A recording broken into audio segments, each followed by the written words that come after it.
Hey folks, welcome back to Eternal Crusader, and today we're gonna talk about the Black Stone.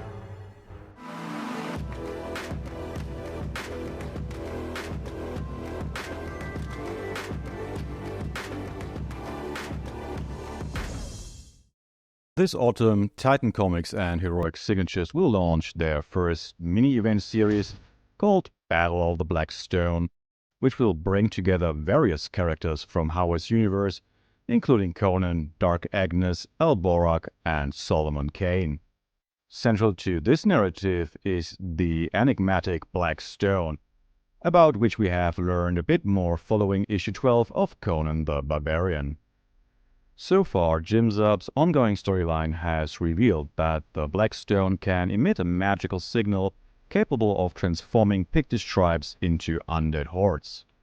Towering structures made of black stone appear throughout the Thurian Age as cult centers for necromantic sects that worship Thulsa Doom. After the tragic death of Belit, Conan is compelled to steal a magical artifact called the Hand of Tarim in Shadizar the Wicked, which ultimately turns out to be a fragment of the Black Stone containing three ghostly entities that can possess humans. In the Thurian Age, Rule the Spear Slayer encounters a grotesque statue made of black stone in a remote and peculiar Pictish village, radiating pure malevolence.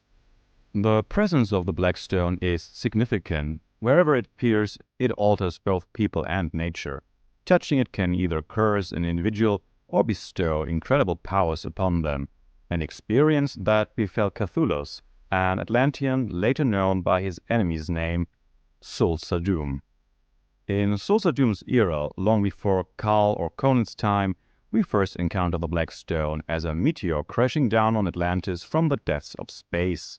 When the fearless Kathulos touches this meteor, he is imbued with an unknown power that grants him unparalleled necromantic abilities. Transformed in this way, Kathulos raises an undead army and begins his reign of terror as Thulsa Doom, Tyrant of Atlantis. To cheat death at the height of his power, the warlord has himself entombed in a sarcophagus crafted from the very meteorite of black stone. This same sarcophagus is discovered by Carl and Conan in issue 12 within a crypt deep beneath Atlantis that has now regressed back into barbarism. Issue 12 also reveals the origins of the Black Stone while hinting at a cosmic horror that suggests connections to Lovecraftian themes more profound than previously assumed. We glimpse a planet in the depths of space, evidently ravaged by a global cataclysm. The panel states, "Doom sees the source of the Black Stone's grim glory, all his power and ambition, contained in a crumb, cracked from an orb that rises with life, a terror undreamed of, asleep for all time, yet soon to awake." What exactly we are witnessing here is only subtly implied, a hallmark of good Lovecraftian storytelling. We suspect it may be an alien planet or even a Cthulhuoid entity, a great old one or outer god. While Howard's contributions to the Cthulhu mythos do not include a planet-sized great old one does indeed exist. Groth, conceived by English horror writer Ramsey Campbell, whose early works from the 1960s were heavily influenced by Lovecraft. Groth is described as an outer god that takes the form of a rust-colored moon with a single enormous red eye, which it closes to remain undetected. Composed of molten iron, ash, and gas, its surface is marked by cracks and faults. Beneath its crust lie vast oceans that contribute to the formation of its giant eye. Groth drifts through the universe while emitting its enchanting melody known as the Music of the Spheres.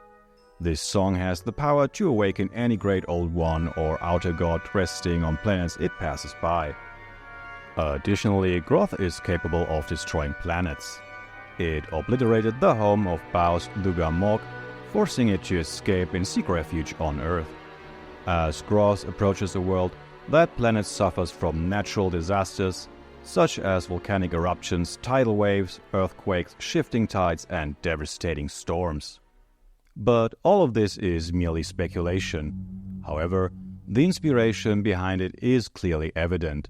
The fact that Conan will confront a strange tentacled creature within the storyline surrounding the Black Stone is already hinted at by the cover art for future issues.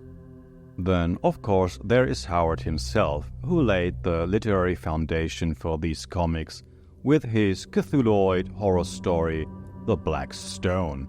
So, what does Howard himself has to say about the Black Stone? The story begins with an unnamed narrator intrigued by the Black Stone mentioned in Friedrich von Junst's occult book Nameless Cults, or Unaussprechliche Kulte in its original German name. He learns that this ancient monolith, located near the village of Srigojkavar in Hungary, is surrounded by superstitions, including nightmares for those who sleep nearby and madness for visitors on Midsummer Night.